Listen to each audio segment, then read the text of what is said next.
Whatever you see in your life is actually a direct response to your energy. And how much energy you are able to contain, how much energy you are able to hold, how much energy you are actually conducive to. Because we are all one energy in the biggest sense. It's just a matter of how much you are allowing yourself to be a conduit for it. Because all energy is available to you. Limitlessness is your true nature. Money is energy. Love is energy. How much money you can allow yourself to have, it's all about your energetic permission. Today I want to speak about wealth, surrender, and a sense of finding ourselves in the deepest way possible through the portal of wealth and surrender.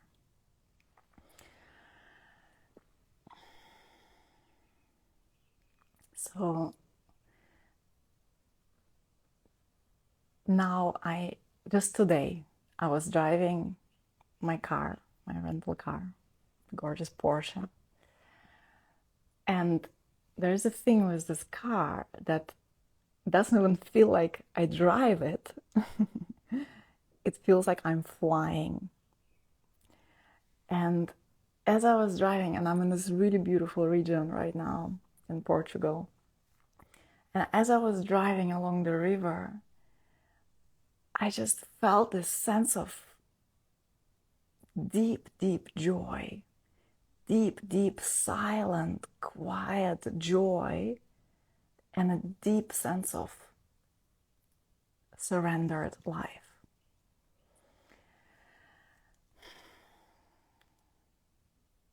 And now I'm here with you. And surrender often seems to be a very soft and a very kind of very feminine, but in a sense that kind of a bit weak, kind of, yeah, you surrender, well, there's nothing else to do, so you just surrender. Kind of like give up. But surrender is not giving up. Surrender is giving in. Surrender requires so much power, so much courage, so much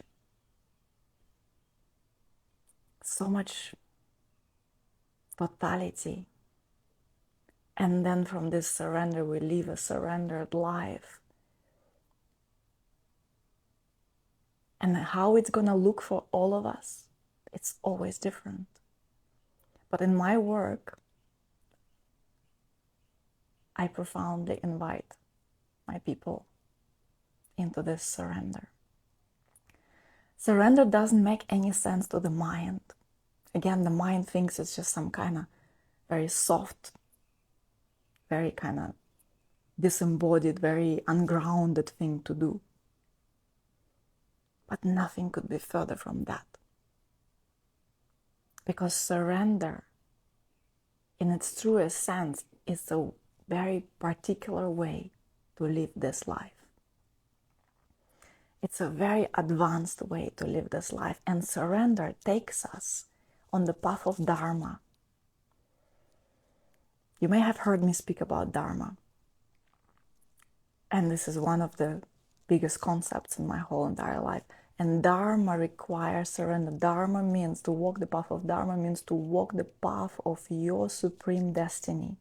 It means to be in profound attunement with your spirit and let your spirit move your life. Let your spirit be the guiding force of your life.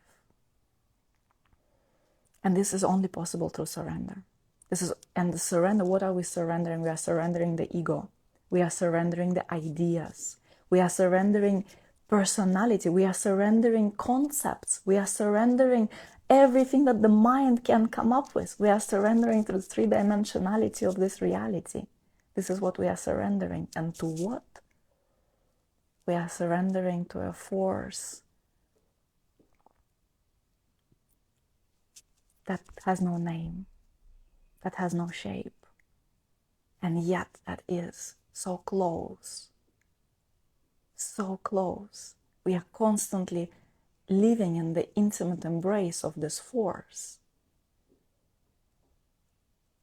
But oftentimes we forget to notice because we are so preoccupied with the day-to-day experiences of reality of the, now I have this thing to do, now I am bored, now I want to create that, now I have nothing else to do, now I have a complicated situation to face. We are so preoccupied with this day-to-day mundane reality that we forget what's in the very center of it all. Recently I had a dream where there was a lot of chaos around me, and I was getting very activated, very angry, very upset about what was going on in that chaos. And then all I wanted in that dream, all I wanted was, like, there was this visual of that something comes in the center of it all and either sets it all on fire or brings this space.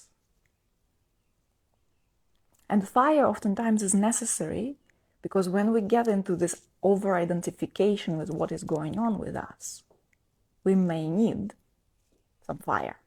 We may need something to come and shake us up and to wake us up.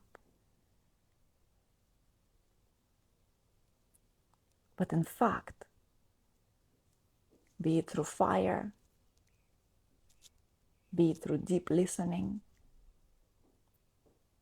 we are always coming back home. So I want to say, how does wealth have to do with all of it? And actually, as I was tuning in and feeling into this launch, I'm launching this beautiful program of mine, Embodied Wealth. As I was tuning into it, I felt so much love, so much love. And recently, I had a whole bunch of, hundreds of you proclaiming that wealth is love. And to me, this is exactly it. Wealth is love. And that's what I felt today, just so much love in my heart. Such a big golden expansion of my heart. Just tuning into this topic of wealth. And so, we may be finding ourselves in situations where we feel bored, or where we feel like, well, life is kind of like, I know what's going to happen. Like, I know what to predict what to expect from my life. It's very predictable. Like, I have this thing to do. I have to take care of my kids. I have to, organize some things in my home. I need to do some things around my business. I need to move some things around. I need to make some calls. I need to do this. But then, in the center of it all, there may be a sense of boredom. There may be a sense of, this is not it. If this is yours, if this is your case, if you should get really honest with yourself, if this is true for you, please let me know. Let me know here in the comments. And so, at some point, this happened to me. But we as humans, we like comfort.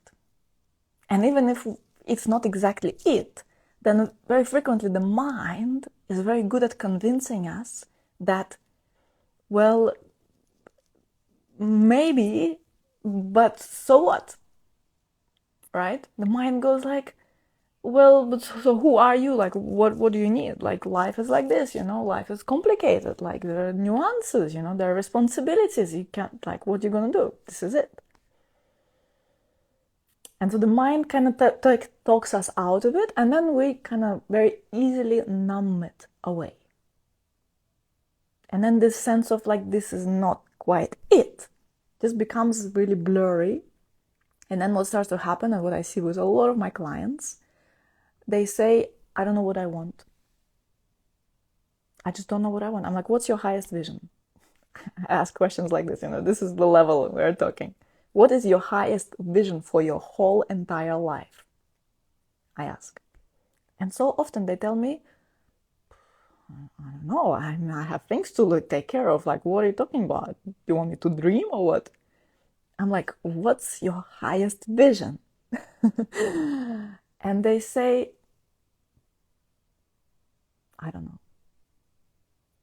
I'm like, okay, here's a practice for you. Tune in. They do the practice and they say, I did the practice, but I was blank. And what all this says is that the numbing process that I was talking about before went so deep and was so continuous. And the numbing happens for various reasons, because you had to conform of what was expected from you, because you did all the right things, because you know, for me, like, I went to study law in the university because not even because someone told me. I don't have any lawyers in my family, but just because I thought, like, okay, this is a prestigious university, I'm gonna get some good degree, and I'm gonna, you know, go get a job and have a good life. But yeah.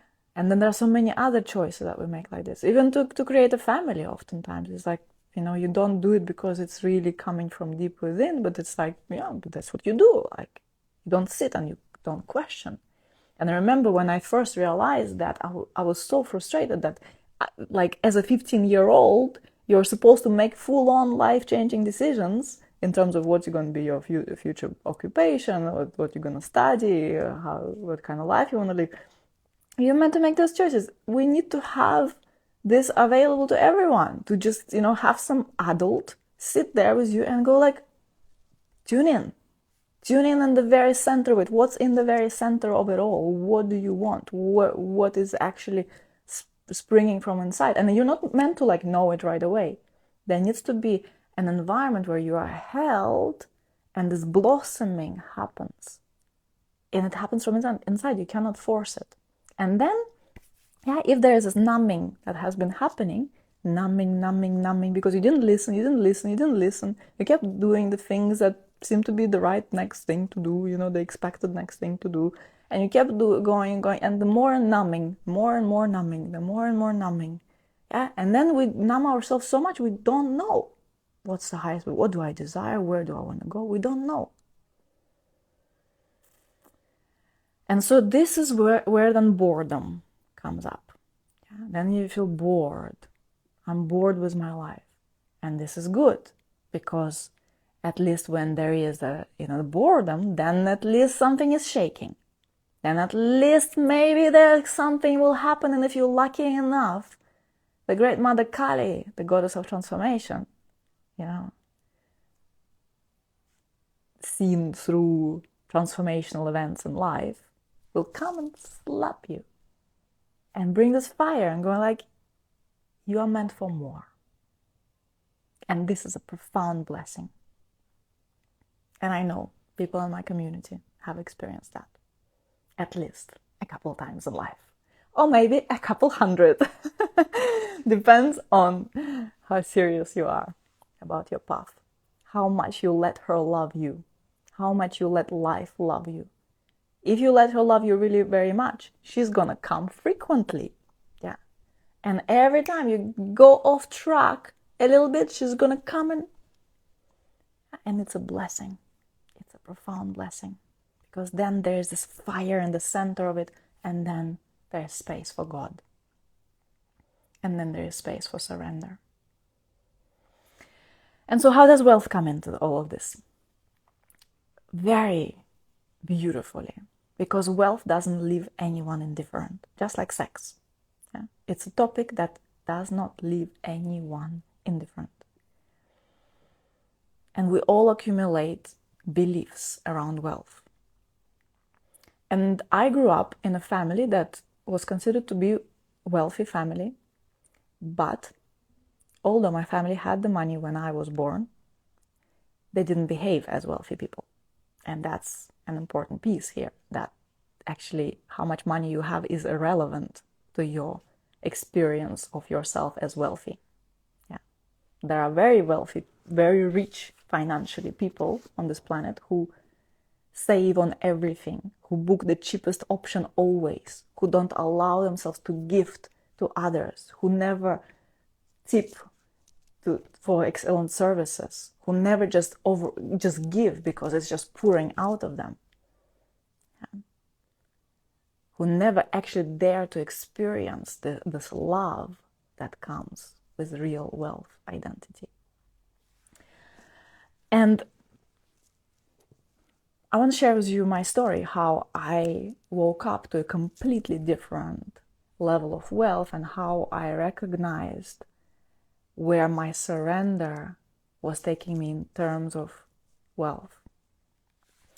So, as I said, I never really struggled with money. I grew up in a wealthy family, or rich, kind of, not, I can't even say that actually. I would say in a family that never struggled with money. Okay, let's put it like this. Or we always had enough. Then I studied, I got my job, then I left the country where I grew up, and somehow money was provided. It was provided, like sometimes in the most extraordinary ways. There were some moments when I lived just for $5 a day in a bungalow on the beach, and I still felt really wealthy because every day I would wake up, and although I had just like $3,000 in my bank account, and sometimes much less, at some point there was just like hardly anything really, but I was waking up and I was going and walking barefoot towards the sea, and I felt so happy. And I was then going to do my practices, to do my meditations, to do my silent meditation retreats, to practice yoga, to practice tantric practices. And I felt so happy. And I felt like, oh my gosh, finally life has a meaning. But then I started running business without actually intention of running a business. I just was following the path of my heart and just sharing my heart. And then suddenly I was like, oh, it's a business. And this realization was very important, to go like, it's a business, and it's a business that is meant to be making money. So that more goodness can be amplified. Me kind of removing myself of like, because even like I was hiring some marketers because I used to run ads back then. And like they would ask me like, okay, what's your financial goal for this year? I'm like, what financial goal? I just want to touch as many people as possible. They'll be, oh, interesting. And I was really proud of it. I thought, this is because I'm a very spiritual person. I don't I don't think about these things. But then I realized that it has nothing to do with being a spiritual person. It's just, a concept of the mind that somehow, and that also is somehow tied with the idea that money is dirty. That, money is, there's no good about money. That you should cultivate your love, you should cultivate your presence, but money is kind of, not it. And then one day, a few years ago, at that time, my business was in a place where it was very predictable. I knew that whatever I would launch, I would make 20K. Like, it was very interesting. Like, whatever it didn't matter what I was launching. It was just like 20K was my permission, on an energetic level. In Embodied Wealth, by the way, we're going to go very deep into that permission, wealth permission, how much wealth we actually allow ourselves to receive, to have in our energetic field. And so that was my permission, 20K, whatever I do, launch this in-person retreat, online thing, 20K, always. And I was like, okay, well, this is how it rolls. It's predictable. No, it doesn't matter what I do. It's just this. And then I was having this agreement with my partner that whenever we go out, he pays. He pays, and then we figure out our finances afterwards. Because for me, it didn't matter like whose money actually goes into the payment, but just the fact of payment was really important for me. That I don't do it because I don't enjoy it. Because it feels. It's kind of, you're reaching out, you're asking for the bill, and it doesn't feel like the right vibe for me. So we had this agreement. And then one day, we went to have breakfast in Ibiza, where we used to live.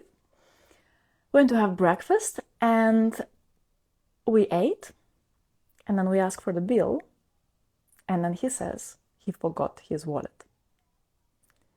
And then I wonder what would be your reaction if you have an agreement with your partner that he pays or she pays, doesn't matter, it's not about the gender, and then suddenly they forgot the wallet. What would be your reaction? Then maybe it's different things. Yeah, you may get really upset, like, how dare he forget his wallet? We had this agreement. What is this? Yeah, or you may be like, okay, no big deal. Then I pay. No, like it's okay. Yeah, nothing major. What would be your response? 1 or 2? First, just get really like emotional about it, like, what? I don't like it. Or 2, no big deal. No big deal, okay. You know, it's human, it happens. So tell me. Or 3rd, you would be like me. And I'll say what was my reaction. Because my reaction was none of the 2. My reaction was, I paid, but I was completely shut down as I did. So I see many of you in the number 2. Be honest though, be honest. Be honest. If you would be upset, be honest about that also. And so I had this 3rd response where I paid and I look completely cool. And this is a response of the nervous system to do something and look cool. It doesn't mean that you are cool on the inside. It doesn't mean that you are cool on the inside. And that's, many of us have this response very developed. I have it very developed because it saved me in my life. Yeah, it was a very important thing, the freeze response, where you look fine, but on the inside you're like dead. Like I was not breathing. I got all pale, yeah, after some time. Because then we did the thing. I even now remembering that, I'm like holding my breath. We did the thing, then we go out. And we walk a little bit. And I'm just like, okay, well, I hope he doesn't notice. I don't know what's happening to me, but I just hope he doesn't notice. And in the past, people very often didn't notice because I'm very good at it. I practiced my whole entire life, to freeze and to be cool on the surface. As I said, it used to be a survival mechanism for many years in my life. But he noticed. And he was like, hey. I'm like, what? He's like, what's happening? I'm like, nothing. Nothing's happening. He's like, where are you? What's going on? And I was like, I don't know what you're talking about. And then we sat, and then I started to realize that I felt so ashamed. I felt completely humiliated. I felt worthless. I felt like that simple gesture completely deprived me of all worth. Boom, boom, boom. Here we are, trauma. Because, as you see, it seems it's an innocent thing. He forgot his freaking wallet. Human stuff. No big deal. I'm not gonna yell at him that he forgot his freaking wallet. But I have my own full-on process around that because it says so much to me. Although the gesture means nothing. But to me, with my conditioning, with my wounding, it made me feel miserable. And so then I started slowly defreezing, because when you can even identify those things about yourself, it means you're healing. Yeah. And so then I was like, oh my gosh. Like I went into my own process and I was like, oh my gosh, like why am I reacting so intensely on that? And that started an extraordinary journey in my life that now has led me to become a multimillionaire. And lead the most extraordinary business that keeps expanding and blossoming, that also keeps expanding and blossoming my net worth. Yeah, and where it goes, I can only imagine, because there really is no limit. Having undone those knots, and that was one of them, but then I've seen some other ones, yeah, in terms of the permission, in terms of my relationship with wealth, in terms of my trust in wealth, in terms of, like, there have been so many moments that I had to unlock in myself, but they have been pivotal. Every single one of them has been pivotal. That one thing, that realization, me then recognizing that I had a pretty bad money wound, even though I told you I lived in a pretty, I didn't have the sense of like going bankrupt or something like that. Still, I had money wounds. It doesn't matter where you are, and even if you are considering yourself pretty wealthy, if you like always have had struggles with money, we all have money wounds. We all have money wounds. And these wounds are no problem. Yeah. These wounds are no problem at all. These wounds are actually blessings, because we came here having chosen these wounds. Yeah. Because we knew that we will be able to heal them. And when you heal a wound,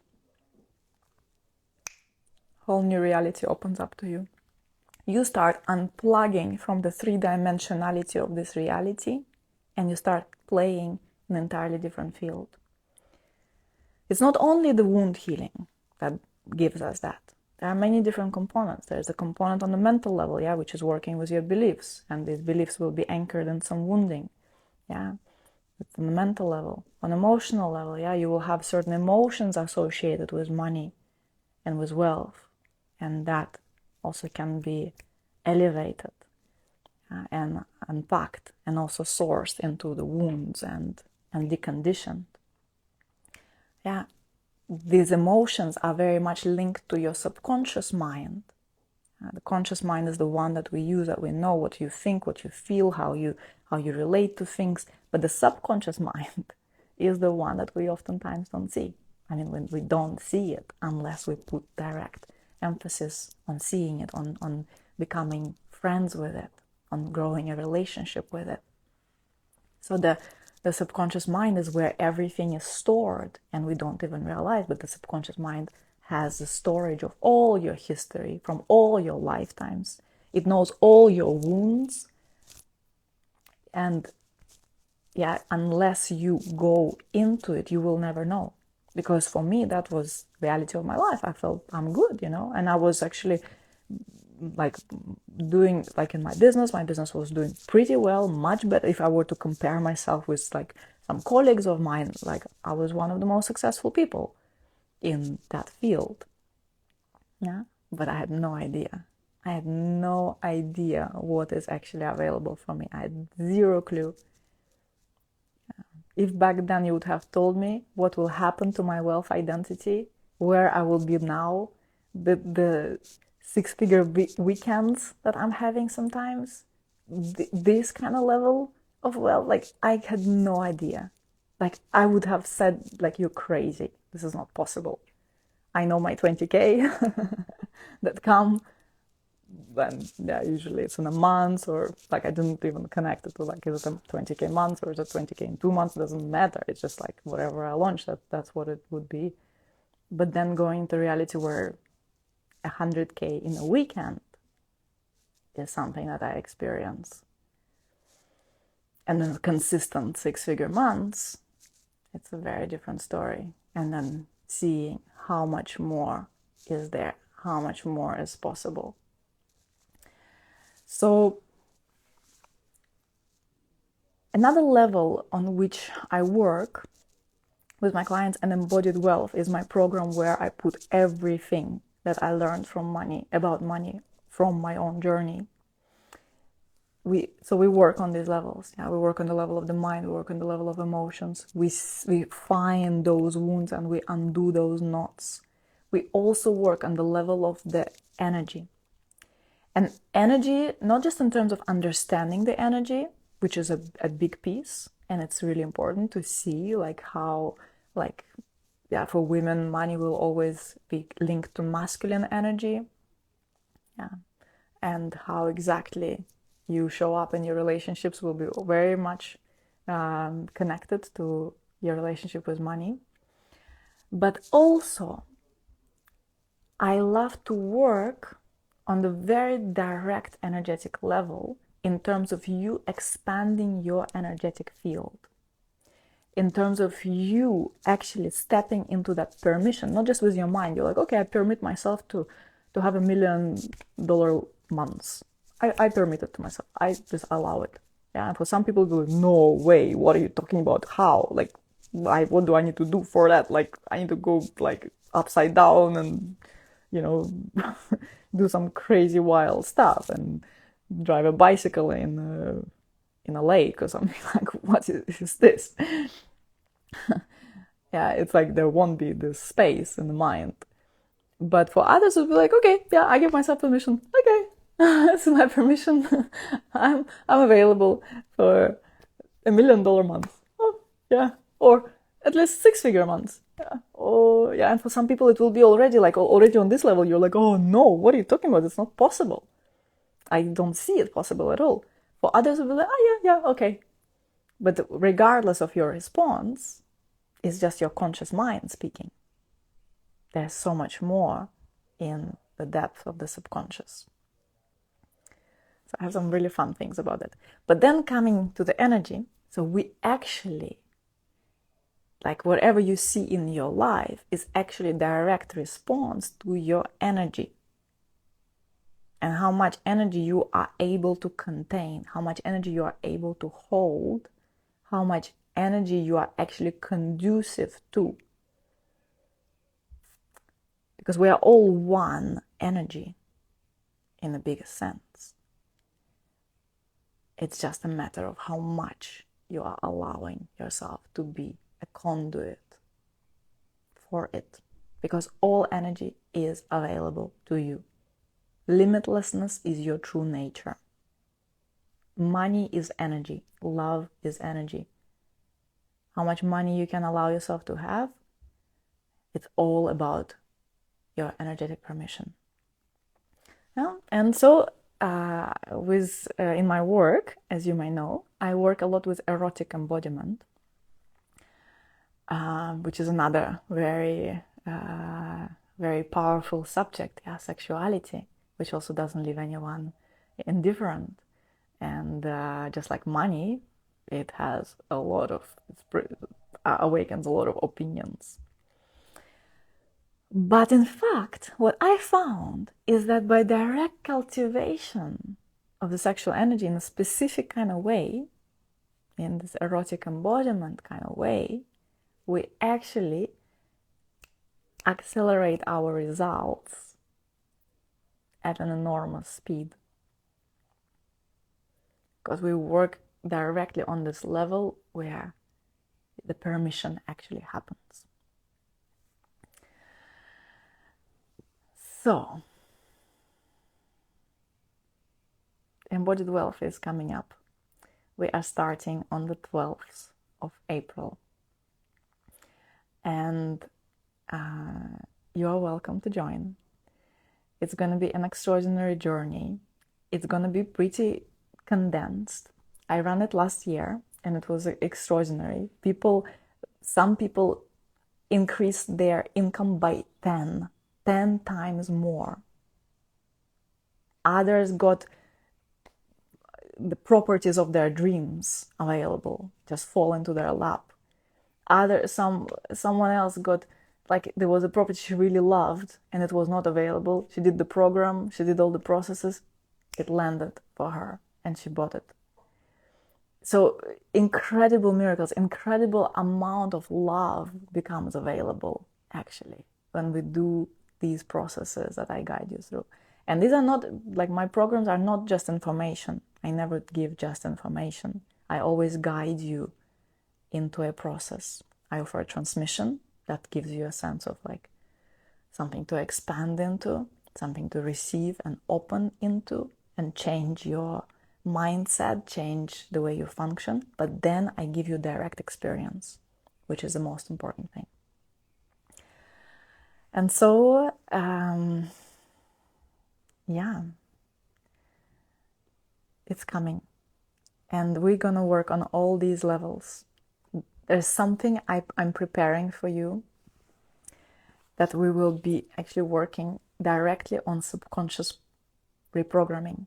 That your subconscious mind, the one that is unseen and the one that holds all the patterns, we are going to be addressing it directly and reprogram it. Because if it holds all the memories of all these wounds, of all the kind of limitations that you have around wealth, no matter what you think, no matter like how many times you repeat your affirmations, it's not gonna change your reality. The subconscious reprogramming works very fast, and you see results very fast. And when it's partnered with erotic embodiment work,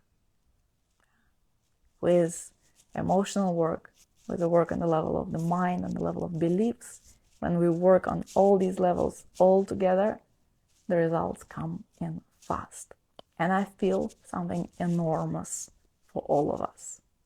Something enormous opening in the field of wealth for all of us, because wealth should be in the hands of good people. Wealth should be in the hands of good, loving people who understand that it's your surrender that invites your next level wealth identity, not just your mind, not just like, oh, well, it sounds like a fun idea, but you understand that this fun idea is actually coming from such a deep place inside of you. So when you unnumb those numb places that I talked about earlier, then you start to feel like, this is something I want to lean into. There is an exploration for me available. Yeah, this is how you start to come out of this boredom, of this predictability of life. And you start to play big. Because if you're bored, it means simply that you're not playing big enough. And you leaning into those places, and you starting to hear, actually, there's a guidance that's emerging from inside of me. And for me, that was exactly it. It was not an idea that, I just want to be super rich. And there's no shame, actually, and no judgment if that's your, just, a thing that you've always wanted. I never wanted that. But then it came as a surrender. It came from this place of surrender. It came as a silent inner knowing that, like, this is the next thing. You are destined to hold enormous wealth in your hands. And this is good for everyone.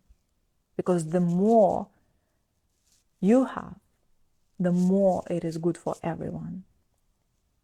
Because for people who have a bright vision for humanity's evolution, for people who see the destiny of humankind as bright, not as,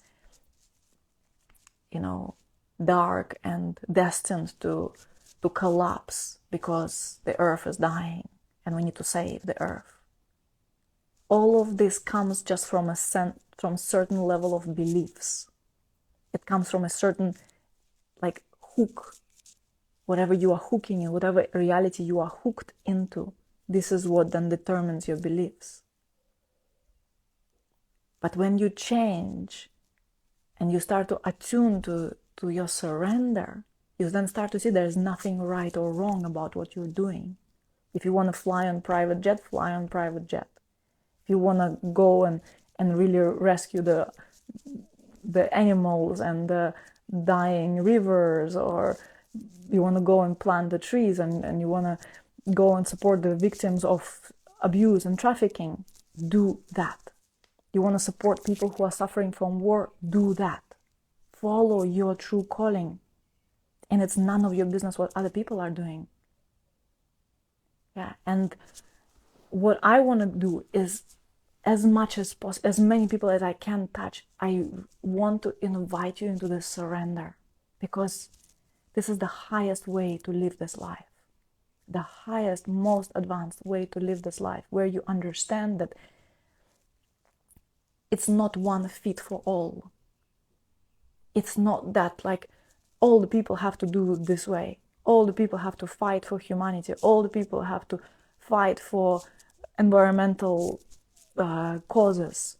It's not like that. It's through your surrender that you know what is true for you. And the more you surrender, the less you get into your mind, and the less you bring yourself to this boredom, because this boredom comes from a place of like doing what you think is the right thing to do, doing what the society is telling you the right thing to do, doing what you think a good-hearted person should be doing. And this is how you numb yourself, and you disconnect from this silent knowing deep within you that takes you into your profound surrender. And from this surrender, you don't just sit there and like, okay, I'll just sit and wait. And all the money comes into my lap, and all the ideas come into my lap, and everything comes and just happens. It's not like this. This has nothing to do with femininity. This is just some fairy tale. This has nothing to do with surrender. It's an illusion. When you surrender, you start moving. Yeah, but you don't move from this frantic, like hamster wheel kind of movement. Like, okay, I'll just do something. Everyone is doing this thing, so let me do this thing. Yeah, everyone is fighting for environmentalism. Let me fight for environmentalism. Yeah. Everyone says war is so bad. Let's stand up. Let's do something against the war. These are ideas in the minds of people. What is your path?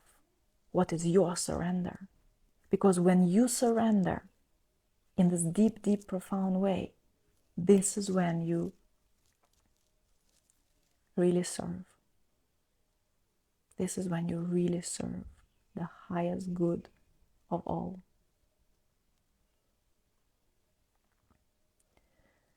So that's important. And that matters, because this is how you fulfill your highest path. And this is how you transcend the karma. This is how you transcend those wounds. This is how you transcend the generational patterns. This is how you transcend whatever was passed down to you through epigenetics, through, whatever wounds your parents were carrying, they are now passed down to you. And when you attune to this place of surrender, it's a fast track. You are catapulted so fast. This fire comes into your life and burns everything from the center. Everything that is not true is burning. And you are there remaining in this awe for life. Like, oh my gosh, I'm actually meant to be that big. I'm actually meant to hold that much. And the more you shed everything that you are not, the more you release everything that is not true, the bigger you become, and the less there is for you to hold on to tight. It's interesting that now, when 6-figure months are kind of normal in my life, it seems like I work less than when those 20K months were my normal. It looks like I work less because I do less of this, busy kind of tasks. I do less, but actually I do so much more, because I hold so much more, because my vision is so much bigger, because it's my job to keep attuning to the direction my business is sailing, because this is my purpose. And my purpose is not some kind of like a thing that I thought about and came up with my mind. My purpose is my surrender. My purpose is me. And what is me? What is this me? Is this my little idea? I just, kind of this sounds like a nice idea. This sounds like a nice idea. Is it about my personality? This me? No. It's a small self. And my surrender oftentimes invites me to do things that my small self really doesn't like to do. My ego, my personal identity, oftentimes she really doesn't like it. She really likes to be comfortable. She really likes to just settle on what is already working and just, just stop here. Just chill out. She really wants to be comfortable. But my surrender is such that I cannot. And so everything in my life has to be in constant evolution. I'm constantly questioning, constantly invited by life through this surrender to question, is this still true for me? Is this still real? Does it still matter? And sometimes it does not. And then it has to go.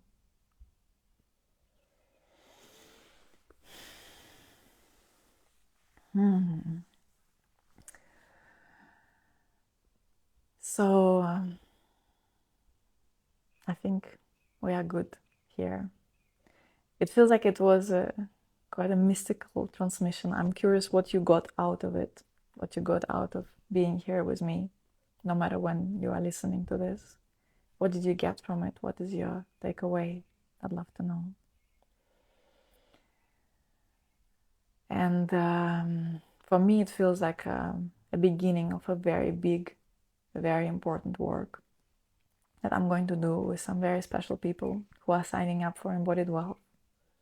We already have some people who are in, and now officially it's launched. And you are invited. If you want to truly play a big game of life, you are invited. Invited into tremendous expansion, into unplugging from three-dimensional reality and flying, soaring in the field of limitlessness, in a field that will blow your mind over and over again, because it's your surrender that takes you there, and there is no space for the mind. Then the mind becomes a servant and a beautiful tool, but it's not the king and not the queen. The queen and the king is discovered in the surrender.